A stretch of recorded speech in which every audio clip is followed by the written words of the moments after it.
Hello, hello everyone. My name is Makanga Christopher, and today I would like to take you through this course in machine learning. We shall be using a case study of a machine learning model that's used to identify weeds in a garden among crops planted in our garden. Yes. So without further ado, we shall get started with our introduction to machine learning. And the first thing we are going to look at is what is machine learning? So machine learning is a subset of artificial intelligence that focuses on the development of algorithms enabling systems to learn and make predictions or decisions without explicit programming. Now, with machine learning, we are developing systems that are going to perform functions without really programming our computer to perform those functions. For example, in our case study, we are programming this system to identify weeds in a garden without explicitly telling it that these are the weeds and these are the crops in our garden. So this is what we are looking at, and we are trying to reduce manual effort. We are trying to increase efficiency, reduce what man does, and increase and achieve most of the work with the computer. Now, next we are going to look at the types of machine learning. We have supervised learning, we have unsupervised learning, and reinforcement learning. So supervised learning is a type of machine learning where our models are trained on labeled data sets. So these data sets have inputs and they have corresponding outputs. For example, in our use case, we could get a data set of images of different types of weeds that happen to be in the gardens. And then these images, we train our model basing on images of weeds alongside images of the crops that are in the garden that are not weeds at that particular time.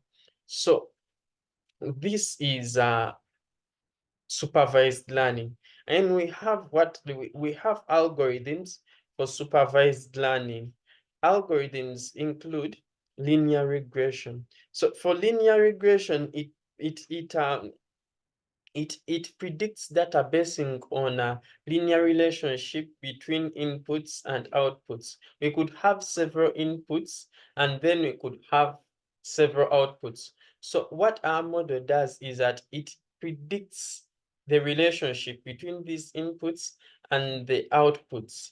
And after that, it will identify which ones are our inputs and which ones are the weeds and which ones are the crops in our garden. Then the next one, we have decision trees. So for the decision trees, this algorithm classifies data by creating a tree-like structure based on sequential decisions of features. For example, it could identify weeds in the garden basing on the shape. It could identify them basing on the color. It could identify them basing on the stem.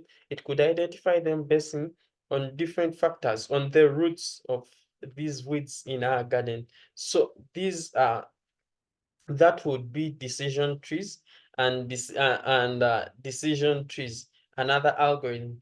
There are a number of other algorithms that we could apply for supervised learning. For example, conventional neural networks, uh, they can be used, and these can be used to train our model uh, on labeled data sets.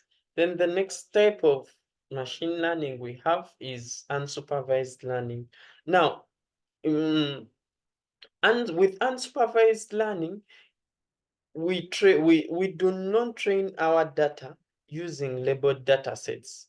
Or here we use unlabeled data sets. Basically, what we are doing is we are seeking to discover the hidden patterns and structures in our data. What we can do, we can use this we can use algorithms like clustering. In clustering, we cluster together or we group together data with similar features. For example, we could identify sharp leaves of plants, and we identify them in a certain group. We could identify broadleaf plants in a certain group, and we could identify um, uh, other flower leaves in another group. And then we could call a particular group, let's say flower leaves, as our crops in the garden, and then sharp-leaved plants as weeds in our garden. Then the other algorithm we could use for unsupervised learning is dimension reduction. So with dimension reduction, we simplify complex data by projecting it into fewer dimensions for easier analysis. For example, we could summarize the data into kingdom, species, or any other thing. We could summarize our data by them we could simplify it. We could say that plants of this species are mm, this species are weeds, or we could say, if let's say we've planted legumes, we could say every other cereal in the garden are weeds, or we could say every other grass in the garden are weeds. So that would help our model to identify weeds in the garden through unsupervised learning. Now we have the last type we are looking at today, which is a bit more interesting, and this type is called reinforcement learning. Now, reinforcement learning involves an agent interacting with the environment, learning through trial and error to maximize a reward signal. So basically, what this model does is that you allow your model to interact with the environment. When you allow your model to interact with the environment, it tries a few things, and then after a few trials, it identifies errors in it identifies, for example, it would come and for example, when we have our model, we could identify a number of crops in the garden. Once it identifies a certain crop as a weed, and then it is flagged with a red, where it's not true, and green where it's true. So when we put it out in the field, then a certain crop is flagged red. What our model will do, it will identify that particular crop as a weed. The next time it comes and that particular crop is flagged and it meets that particular crop, it will know that that crop is a weed. Now, when it comes and meets another crop, when that crop is flagged with a green, every other time it will come, that crop will be known as our intended to grow crop in the garden. So the examples of algorithms we use for reinforcement learning include game playing at AI or game playing artificial intelligence. So this one, our model learns on optimal strategies by playing against itself and receiving rewards for winning. So what we do here is we give our model a chance to go and play against itself. So it has a reward for winning, and then it goes on building on that reward to identify which ones are the weeds and which ones are not. So then we have robot navigation. For robot navigation, our model learns to navigate environments through exploring and receiving feedback on successful movements. So we could allow it to do a number of things in our farm or in our garden, and it would identify which ones are the weeds by let's say we are growing sweet potatoes that have a longer stem and move on the ground. So we could identify which ones are weeds if any crop grows straight up. we identify that as a weed through robot navigation. If a certain crop grows and continues in a longer line, through robot navigation, we could identify it as our intended to grow crop, the sweet potatoes. Yes. So here in compare, the next thing we are going to do, we are going to do a comparative analysis between between these different types of machine learning. So first, we are going to look at supervised versus unsupervised. Now, we know that with supervised learning, we train our data basing on a labeled data set. And with unsupervised learning, we discover or we identify patterns and relationships in the data, right? So unsupervised learning tends to be a bit more complex compared to supervised learning, because unsupervised learning, uh, sorry, and supervised learning tends to be more important compared to unsupervised learning in cases where labeled datasets are scarce or where labeled datasets are not easy to find. That it's ways enough to use unsupervised learning. We let out our model to learn. Then reinforcement learning versus supervised learning. So with reinforcement learning, we say we let out our model to go and learn on its own through a sequence of decisions, uh, uh, learning and receiving feedback. Now, with reinforcement learning, our model is laid out in the field. It learns, receives and learns and receives feedback. So whereas with supervised learning, our model is trained on a labeled data set. Yes. Then use cases. There could be a number of use cases, but in our particular example or use case, we could apply supervised learning in identifying weeds based on the on labeled images. We could identify them based on labeled images and then those images will be targeted or will be identified as weeds in the garden, and effectively apply spraying of herbicides to remove those weeds from our garden. Now, with unsupervised learning, we cluster images to identify regions with high weed density, guiding manual inspection efforts. And then when our crop when our model is sent into an area with a high weed density, it will identify which ones are more than the crops. And now, once the weeds are identified in according to the numerous density, according to their density in relation to the crops, then those will be identified to be the weeds in our garden. And with reinforcement learning, our model is sent into an environment. It will navigate the garden very well. It will identify and remove any weeds based on a number of learning and land policies. So we then look at the challenges challenges and a few considerations of machine learning in our machine learning for these particular use cases. So for data quality, so the quantity and quality of data required for supervised learning is quite innumerable.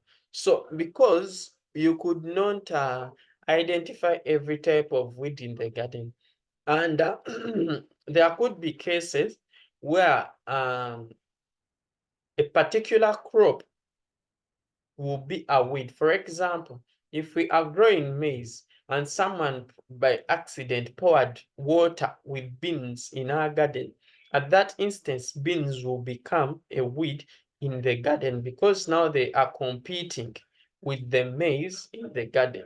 So it becomes a challenge to us because in one case these beans are a crop, in another case they are a weed. So uh, uh, it poses challenges, and in other cases unlabeled data may pose challenges in supervised learning. So those could be some of the data quality challenges we may face.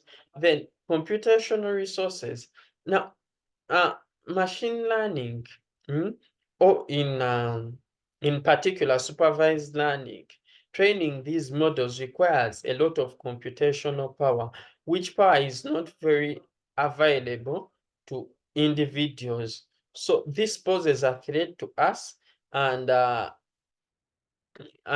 in cases of supervised learning, uh, training our models on these data sets would require a lot of time, which time in some instances we may not have. So this also poses a threat, and is a big challenge to us in machine learning. And then we could there are some ethical considerations. For example, models trained on perpetual mm, mm, models trained on biased data can perpetuate those biases. For example, using the very same example I've talked about, um, we beans being a weed in some case and not a weed in another case. So our data is already biased that beans are not a weed. And then when a model comes in this case and the beans are a weed, so it will face this bias, and it might not perform as to the required expectation. Then in conclusion, I would conclude by saying that if we harness this power of machine learning, we could create very many powerful solutions. Because as we see, it increases the effectiveness in our farming. You realize that after creating these models, and then they start working well, uh, places where we would need men to weed our gardens, we can now apply machine learning.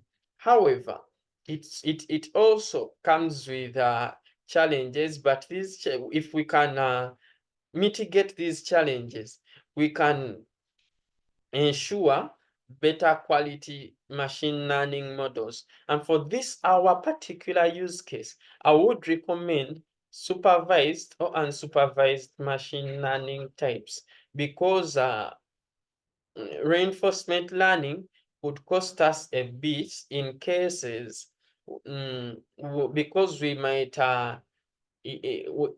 not have the chance to allow our model to learn by interacting with the environment on every weed. But with supervised and unsupervised learning, we could have our model learn a bit faster and reliably. Yes.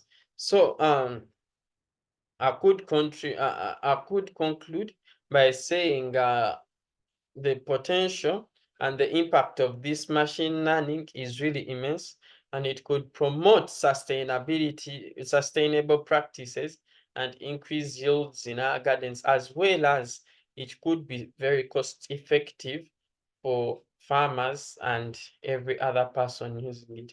Yes, so we've come to the end of our machine learning lesson today. You can comment with any question, or you could add on anything. I'll be sharing the slides in the comment section. You can check them out. Thank you very much. I stay Makan Christopher. Stay up waiting for the next video. Thank you very much.